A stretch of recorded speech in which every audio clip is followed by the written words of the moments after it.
Стелла была моей соседкой. Она жила в моем доме.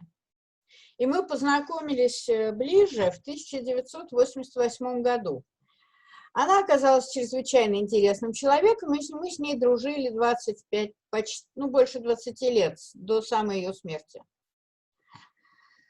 И когда-то она начала писать воспоминания собственно, под моим нажимом. То есть я услышала какие-то рассказы из ее жизни, поняла, что это необыкновенная история, и, в общем, буквально заставила ее писать воспоминания.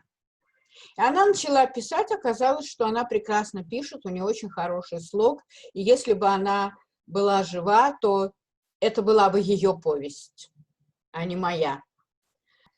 В общем, это сделано Стеллой. А потом ее не стало. Умирала она у меня на руках, и однажды она мне сказала: дай мне честное слово, что ты это доделаешь. А так мне остались недописанные воспоминания, оборванные истории и домашнее задание. Главная трудность была в двух вещах. Во-первых, как мы знаем, любая память обманчива. И да, могло быть не так, могло не совпадать по времени. Нам может казаться, что это так было, а это на самом деле было не так. В деталях, в истории, скажем, самой девочки, это не очень важно. А в исторических деталях это очень важно. И, во-первых, мне нужно было вот это все просто проверить. А во-вторых, мне нужно было почувствовать время. Я в то время не жила.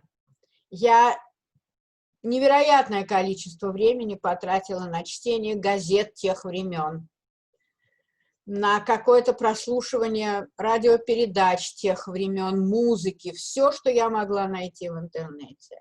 Я расспрашивала собственных родителей, которые ровесники Стеллы, как говорили, как не говорили. Они мне, кстати, очень помогли, потому что я человек из другого поколения, я моложе на 25 лет.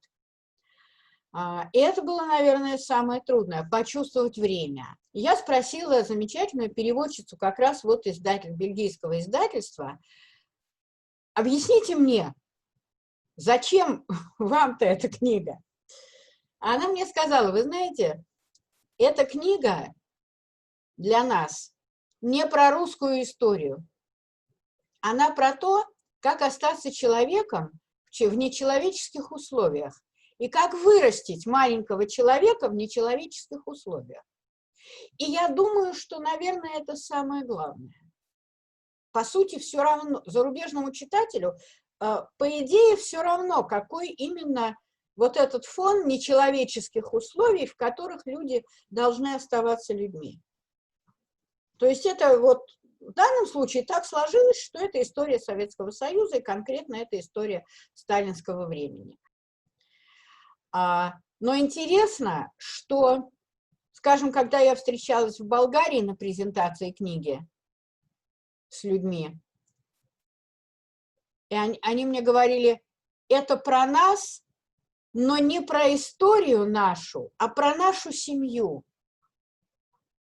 про то, как нас растили, или как мы хотели бы, чтобы нас растили.